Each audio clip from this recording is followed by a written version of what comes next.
Please join me in welcoming Mary Kay Hunt.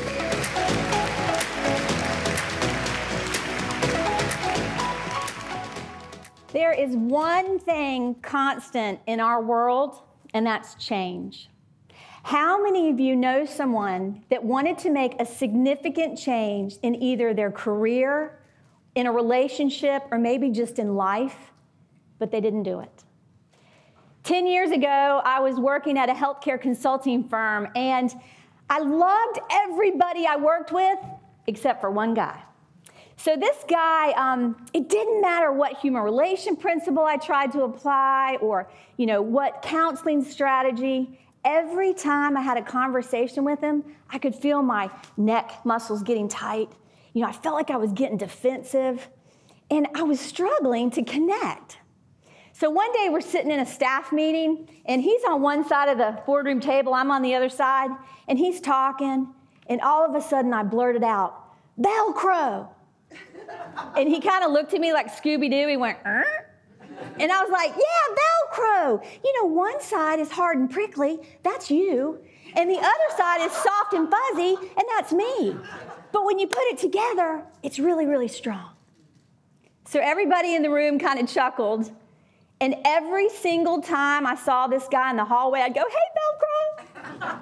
I'd send him an email in the subject line, "Hey, Velcro." We'd go to national healthcare conferences, and I'd be in the auditorium, and I'd scream across the auditorium, "Hey, Velcro." Do you know, 2 months after this incident, I found out that he had lost his only child, and he was going through a very painful divorce. So you see, you never know what people are going through, and if you want to be a catalyst for change in a relationship, don't expect the other person to change. You have to change.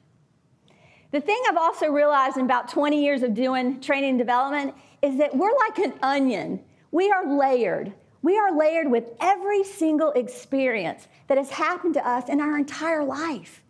And when you just get excited about professional development, what can happen is you peel back the layers of the onion and you get to the core of who you really are.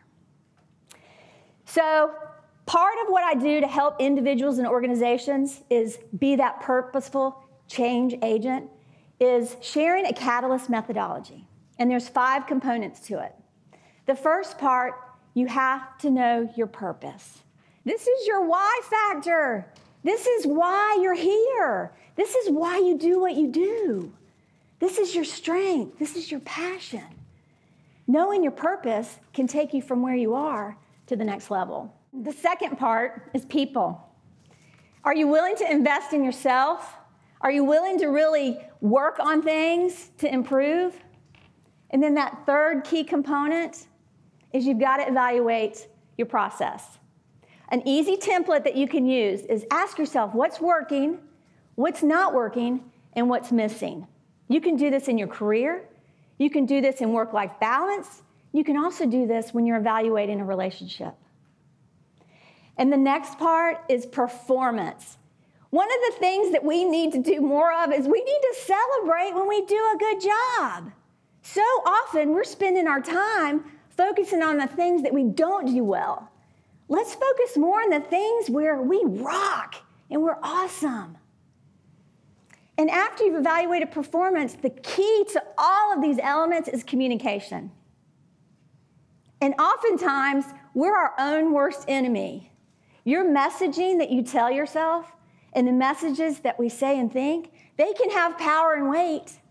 So I want to encourage you to make statements that are positive, make statements that are powerful, make statements that are purposeful. Set yourself up for amazing success. In 2012, I was working as Director of Patient and Family Experience at a hospital. So I was coming out of the cardiology wing one day, and the parking attendant stopped me, and he goes, "Mary Kay, I've got an idea." And I'm like, "What is it?" He said, "I've noticed that when the patients come out of cardiology, some of them look really tired. They look winded. Oftentimes, they'll lean up against the pole here, or I'll offer them my chair. What if we had a bench right here, or one over here?" I was like, "You know what? That's a great idea." So we put a submission into the portal to have benches, and I got this form letter. And it said, bright idea. Thank you for submitting your bright idea. At this time, we are unable to implement it. Thank you. And the stamp of the hospital president. So I crumbled it up, threw it in the trash can, picked up the telephone, called the director of facilities, said, hey, there's a guy over in cardiology, the parking attendant. He's got an idea. Can you meet me over there? He's like, sure.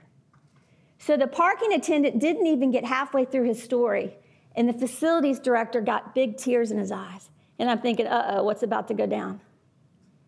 You see, 4 months earlier, his dad was at Duke Medical Center. He had surgery. He didn't make it to the parking line because there wasn't a bench. So if you go over to this hospital now, there's like 14 benches out there, which is really cool. And see, this parking attendant, he was a retired registered nurse. He was a catalyst for change. So if you want to be a catalyst for change, you have to figure out what mindset you're going to have. You can have a fixed mindset where you're going to keep doing the same thing over and over. You're only going to do the jobs that you know you're going to do well. You're only going to take the tests that you know you're going to get them all right. Or you could adopt a growth mindset. That's the risk taker. You know what? I'm going to get my knees scraped, and I'm going to get up and try again. Because growth mindset people, they want to take risks to make amazing change. Every day is truly a gift. Every day is a new beginning. If you want to be a catalyst for change, you need to make every day count.